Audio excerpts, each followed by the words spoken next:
ವೇದಿಕೆ ಮೇಲೆ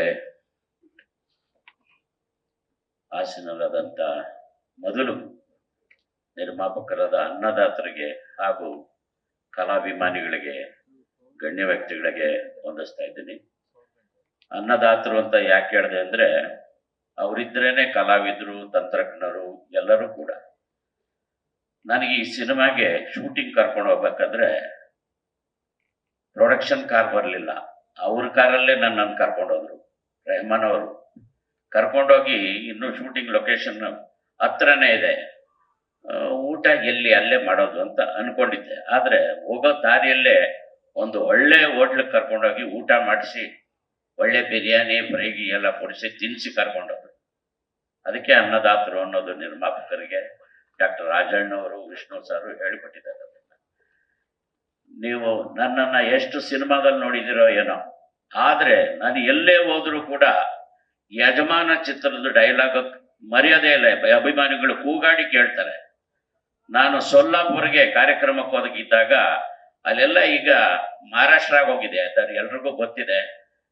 ಆದ್ರೆ ಯಜಮಾನ ಚಿತ್ರನ ಮಹಾರಾಷ್ಟ್ರದ ದೂರದಲ್ಲಿ ಇರೋರೆಲ್ಲ ಬಂದು ಸೊಲ್ಲಾಪುರ್ ಥಿಯೇಟ್ರು ತುಂಬಾ ಚೆನ್ನಾಗಿದೆ, ಸೊಲ್ಲಾಪುರ್ ಥಿಯೇಟ್ರು, ಅಲ್ಲಿ ಯಜಮಾನ ಚಿತ್ರವನ್ನು ನೋಡ್ಕೊಂಡು ಹೋಗಿದ್ದಾರೆ. ನಾನು ಯಾವುದೇ ಕಾರ್ಯಕ್ರಮಕ್ಕೆ ಉತ್ತರ ಕರ್ನಾಟಕಕ್ಕೆ ಹೋದ್ರೆ ಮೊದಲು ಮಾತಾಡ್ಸದೆ ಯಜಮಾನ ಪಿಕ್ಚರ್ ಡೈಲಾಗ್ ಮಾತಾಡ್ಬೇಕು ಅಂತ ಕೂಗಾಡ್ತಾರೆ.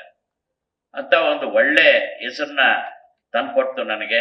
ಅದಾದ ನಂತರ ಬಿಡುವಿಲ್ದಾಗೆ 2-3 ಚಿತ್ರಗಳಲ್ಲಿ ಮಾಡುವಂತ ಭಾಗ್ಯ ಸಿಕ್ಕಿದ್ದು ಯಜಮಾನ ಚಿತ್ರದಿಂದ. ಹೊಡಿಬೇಕು ಚಪ್ಪಾಳೆ, ಯಾಕೆ ಯಾರು ಹೊಡಿತಾ ಇಲ್ಲ? ನೀವು ಚಪ್ಪಾಳೆ ಹೊಡೆದ್ರೇನೆ. ಹಾಗಾಗಿ ಬಹಳ ಏನ್ ಮಾತಾಡಕ್ ಹೋಗಲ್ಲ ನಾನು. ವಿಷ್ಣು ಸರ್ನ ನಾನು ಬಹಳ ಸಣ್ಣ ವಯಸ್ಸಲ್ಲೇ ಶಾಲೆಗೆ ಹೋಗೋಗ್ಲೇ ನಾನು ಅವ್ರನ್ನ ಮಾತಾಡ್ಸಿದ್ದೀನಿ. ಅವ್ರ ಮನೆಗೆ ಹೋಗಿದ್ದೀನಿ. ನಾಗರಾವು ಸಿನಿಮಾ ಬಿಡುಗಡೆ ಆಗಿತ್ತು. ನಾನು ಹೋದ ಶಾಲೆ ಶಂಕರಪುರಂ, ಅದು ಗೌರ್ಮೆಂಟ್ ಸ್ಕೂಲು. ಅವ್ರ ಮನೇನು ಅಲ್ಲೇ. ಇವತ್ತಿಗೂ ನೀವು ನೋಡ್ಬೋದು ಶಂಕರಪುರಕ್ಕೆ ಹೋದ್ರೆ. ಆ ಮನೆಗೆ ಹೋಗಿ ನಾನು ಮಾತಾಡ್ಸಿದ್ದೆ ವಿಷ್ಣು ಸರ್ನ. ಅದು ಯೂಟ್ಯೂಬಲ್ಲೆಲ್ಲ ಹೇಳಿದ್ದೀನಿ, ಕೇಳ್ಬೋದು ನೀವು. ಆವಾಗಲೇ ಅವರ ಆಶೀರ್ವಾದ ಆಯ್ತು. ಆದ್ರೆ ಅವರ ಜೊತೆಯಲ್ಲಿ ನಾನು ಪಾತ್ರ ಮಾಡ್ತೀನಿ ಅಂತ ನಾನು ಅನ್ಕೊಂಡಿರ್ಲಿಲ್ಲ. ಬಹಳಷ್ಟು ಸಿನಿಮಾಗಳಲ್ಲಿ ಅವ್ರ ಜೊತೆಯಲ್ಲಿ ರಮೇಶ್ ಭಟ್ ಸರ್ ಇರಬೇಕು, ನಾನಿರ್ಬೇಕು, ಎಲ್ಲರೂ ಇರಬೇಕು. ಯಾರಾದ್ರೂ ಒಬ್ಬರಲ್ಲ ಒಬ್ಬರು ಇರ್ಲೇಬೇಕು ಅವ್ರ ಪಕ್ಕದಲ್ಲಿ. ಅಂತ ಒಂದು ಭಾಗ್ಯ ನನಗೆ ಸಿಕ್ಕಿತ್ತು ಯಜಮಾನ ಚಿತ್ರದಿಂದ.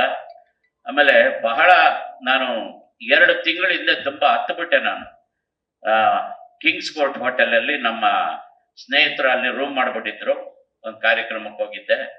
ಅದು ವಿಷ್ಣು ಸಾರ್ ಇದ್ದಂತ ರೂಮನ್ನೇ ಬುಕ್ ಮಾಡ್ಬಿಟ್ಟಿದ್ದಾರೆ. ಅದು ನನಗ್ ಬುಕ್ ಮಾಡಿದ್ದಾರೆ.